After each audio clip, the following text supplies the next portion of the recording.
price. But I was in San Antonio opening up a new building for my work, and the internet at the hotel was so crappy I couldn't download the game. So I bought the Oh, system. I bought the system. I got so back sad. and I tried to download it. It said it was going to take 4 days to download it, or something 4 ridiculous like days. that. Yeah, because you had to That's download the whole fantastic. game. So I went back to the game so I was like, "Hey, do you guys have any physical copies of Wind Waker?" He's like, "Yeah, we do." I was like, "I'll take one." He's like, "But the system has like, don't ask questions, just give it to me." Which was funny because then I Sweet. then I came home and I was able to download it with my regular 50 meg connection in like half an hour instead of four Right. days, and I was able to trade it in for a decent value because nobody wanted to Yep. trade it in because it's such an amazing game. I don't think there's much Yeah, more I can it's say the about it best game. besides what Tom said, except that this is the first game that I've ever had to go and purchase a strategy guide on purpose to figure out what to do because of the Triforce pieces at the end were driving me crazy after like 3 hours. I was like, I give up. You win. Take my $30. Give me the strategy guide. Let's call it a day. So I could Hey find. Then it Tim, was what? I just want to say I was 11 when I beat that I game. hate So you. just as a just a little side comment So, there. anyways, this game's terrible. Don't play it. It's the worst game ever.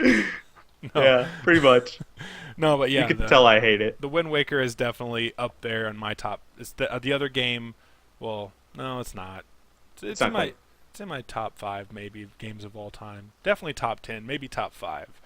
But there's another one in this list that definitely takes that cake. Later on. But yes, Wind Waker, play it if you can purchase it. If you own a Wii U and you do not own the HD edition, that's you, Tom. I don't know how I don't own it. Like, I don't I either. don't You know. said this I is your don't favorite know. game of all time, and you're like, you own the HD It edition? is. No. I don't That'd know. be like as if Gears of War came out on the Xbox One. I was like, I ain't buying it. I've played them. Of course Right. I would buy it. No. I'm OG, as you can see in my name. I like the game where you can't Really? go faster when you're sailing, and you have to find all the pieces, and it's harder Yes, but no. because Wind I'm Waker, it's Zelda badass. coming from me, I think I beat this game in like 2.5 days, 3 days on the Wii U, and I absolutely loved it. I beat it twice when I was in San Antonio because I was sick and I had nothing else to do the whole Oh, time I was too down much there. shit. But I played the crap out of it, and I still play it today. Like you said, every once in a while I'll be like, turn on my Wii U, be like, what do I want to do? Ooh, I can play Legend of Zelda. Let's do that. Right. Just run around, kill some Boom. stuff, slowly finishing up my hero mode playthrough, and it's fantastic. So And play it it's if got you the best haven't. music. Yes, it does. If you haven't played it, play it. So the next game to come out was the Minish Cap, the Four Swords Yes. Adventures Minish Cap. Did not own a handheld. Did not play it. It is available on Oh the my Wii God, U Tim, you're game missing all the good console. You should games. definitely buy it for $5. But I haven't yet. Get over it, Tom. Take over. Go ahead. The Minish Cap is one of the best Zelda games, like by far. Probably my fourth or fifth favorite Zelda game. Again, it's the top-down Zeldas that I love, but it was a lot of fun to go around in your regular-sized Link. Then you get this hat with a bird head that talks to you, and then you shrink down into the size of the Minish people, and you get to explore the world from a whole different perspective. So there's a part that I really that kind of sums up the game really well pretty early on in the game where uh, your regular sized Link, and then once you get the hat, you're Minish Link for a while, and you go into a log, just a little log, like kind of like you did um, in A Link to the Past. But you go in there and you fight a spider, and this spider is like the mini boss of the dungeon. And then later on, you go through and you're regular sized, and you just walk through the log like there's nothing, and nothing can harm you. It's kind of cool to play. Yeah, it was just a way to see the game from a whole different perspective. You can kind of see in the trailer. There are parts where when you go small, it's like all these little things in the world that are normally insignificant play a huge role in the quest that you're taking. Um, and it's just a very colorful game. Again, it has a ton of personality, which all the best Zeldas do. I won't really talk about it for too long, but you definitely need to play it. It's got a lot of fun items. This is one of the Zelda games where I did absolutely everything. You have to collect all these seashells, which you turn in at this spot, and you get these little toys from a slot machine, and it's all luck based. So you have to get like hundreds and hundreds and hundreds of these seashells around the world to get like 150 different little characters. And I love the game so much that I did that. it just kind of speaks to the quality of it that I wanted to do literally everything in this game. But it kind of came out of nowhere, and you know, and now it's one of my favorite Zelda games ever. So Tim, you need to play I it. know. It was wrong. I know. I It's need to wrong. play it. It's on the eShop.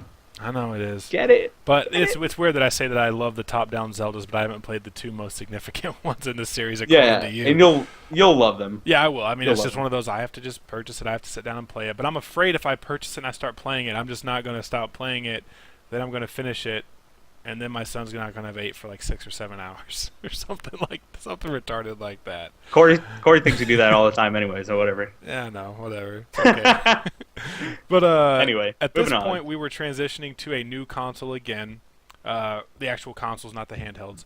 But it's always that weird thing. I feel like everybody makes fun of Nintendo because like, oh, they're a whole nother console generation behind, but they're also Right. producing really good handhelds.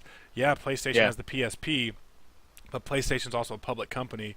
Not many people know this, but Nintendo is a private company. They're not public like, Sony and Microsoft are. Like, they are just Nintendo.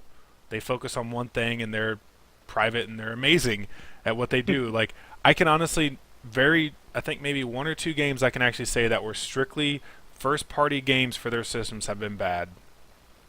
I can't think of too many Yeah. that have been, like, terrible. Like, even if it's okay, it's good.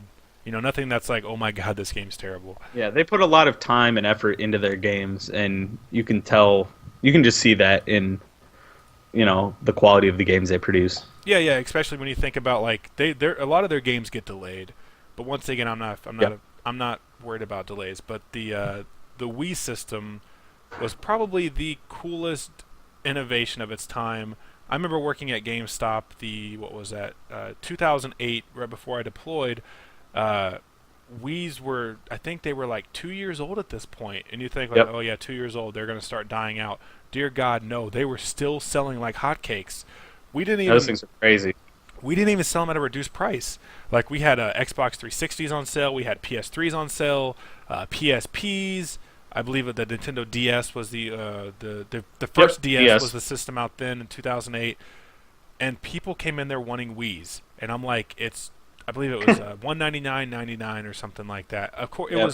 it was technically the cheapest of all the consoles at the time between the Wii, the 360, and the PS3. But we never sold it at a reduced price. We never had any used ones that often. If we did, it was there, and it was usually gone within a day or two. 360s, Right. we received a used console about every day, and they sat in the back and did not move half of the time. Somebody comes in like, hey, you got any used 360s? Yeah, you want to come look? I'll even let you pick one out. I'm going to let you pick which one you want. Whereas the Wii, it's like, Get no, we these don't out have of it. here. But we always held them back. But the reason I bought a Wii was for this game, The Twilight Yep. Princess, and I wasn't that disappointed. I liked it, but I just could not. I don't like the motion control at all. That's why I'm glad the Wii U went back to the gamepad for the most part. I mean, Yeah. there's a couple of motion control things you do with the gamepad, but for the most part, it's a gamepad again. But anyways, we're talking about the Wii, not the Wii U. Anyway, Uh, we. Yeah, Wii, not Wii U. The game was good. It was kind of boring on the boring side. It looked fantastic. It was Yeah. kind of cool turning into the wolf and doing other stuff. The dungeons were beautiful, but yeah, you definitely played this Yeah. one, correct? Yeah, I played it and I beat it. I didn't actually own it for the Wii. I still don't own it, which is good because I think it's probably the worst 3D Zelda game. Maybe Ocarina is. I know, whatever. But it was. I mean, again, most Zelda games are better. The worst Zelda game is better than 95% of all other video Yeah, games. that's But true. but it was just like they went. People were like, oh, I don't want cel shaded Zelda. I want to be mature adult Link. So they were like, oh, okay, let's go back to that. Let's do Ocarina of Time again. And I just didn't really care. Like, it was kind of cool that you could turn into a wolf, but at the beginning, before you could choose when to turn, it was really boring. Like, some of the sections went on forever. You had to find those stupid bead things. I liked Midna. She was a cool partner to have, but it was just kind of a boring game. Like, the only part of that game that I really enjoyed, and again, it's because there was a ton of personality, was the ice dungeon. So the way you get to the ice dungeon is you snowboard on a frozen leaf down a mountain, which is awesome. It's like out of nowhere, just hey, you're gonna go snowboarding down this mountain, and then you get to a house. You get to a Yeti's house, and the Yeti's wife is sick, so he needs you to go find ingredients for a soup. Like, what is what is happening here? Like, it was so strange. It was so out of the norm from everything else that you did in Twilight Princess, where it was like, okay, this is cool, and then afterwards it just kind of went back to the same old stuff. But yeah, I really enjoyed that. But otherwise, I think Twilight Princess was kind of a disappointment for me. I didn't really care too much about it. I don't really like the aesthetic. Some parts were okay, but it's darker Zelda, it's a mature Zelda, it's more realistic Zelda. I prefer my Zeldas to be more on the fanciful side with bright colors and cel shaded and all that kind of stuff. Yep. I do agree to an extent. I did like this game quite a bit when I played it, but it didn't stick with me. Like, it was never one that I really cared to pick up again. I think it was because of the motion control, though. I think that really killed the game for me personally. Just Yeah, I didn't mind them, but it was just kind of like I kind of wish I'd played it on the GameCube just because it was, mhm. it didn't have it. It didn't kill it for me, but it wasn't like, it I wasn't think like Skyward Sword where I actually thought that they were integral. It was just like, hey, just kind of like flick your Yeah, wrist, you were just doing this. Like, and then this is how I played the game. yeah, I was just like, just moving my yeah, hands around, not doing anything crazy. I wasn't like, making like huge slashes or anything like, they were showing like in the demos leading up to the game release. But it was okay. I liked it a lot when I first started playing it, but I felt like I had to force myself to finish it. But the game looked amazing for for a Wii game. It once again it pushed the yeah, console to its limits. The innovation of the Wiimote and the nunchuck was great. I feel like it was pretty responsive. Out of the games that came out whenever the Wii first launched, it was probably the most responsive game within like the first year or two. And they yeah, slowly got better, but I mean, besides Wii Sports was fantastic whenever yeah. it came That's out. still the best. Yeah, it's It's the still the best best Wii Wii game game. ever. The one that came with it for free, kind of like Super Right. Mario Brothers and Yep. Duck Hunt for the Nintendo. Uh, Yep. but yeah, Twilight Princess, it's good, but like I said, I had to force myself to finish it. I think I remember it being good because I really enjoyed the beginning of it, and I felt like it got worse as time went on, but Mhm. maybe that's just me. But then, Yep. what was the next one? I believe we went back to uh, Yep. the handheld genre with the Nintendo DS. I believe it was the Phantom Hourglass. Is that correct? Yeah, it was sequel to Wind Waker. I played this one. I beat it. It wasn't, it was pretty cool. It was kind of neat where everything was touch based, and you could draw out the path of the boomerang and things like that. But it was okay. I liked part of it. It was kind of cool to play it on a handheld in 3D, and it looked similar to the Wind Waker, and it had kind of those same effects of like when the bombs explode and things like that I enjoyed. But I didn't really like the main dungeon that you always had to go back to and be stealthy in. It was kind of weird. And then I never played the sequel, the Spirit Tracks. So it was a pretty good game, but definitely not one of my favorites. Yeah, I remember playing this when it was out on the DS. I liked it.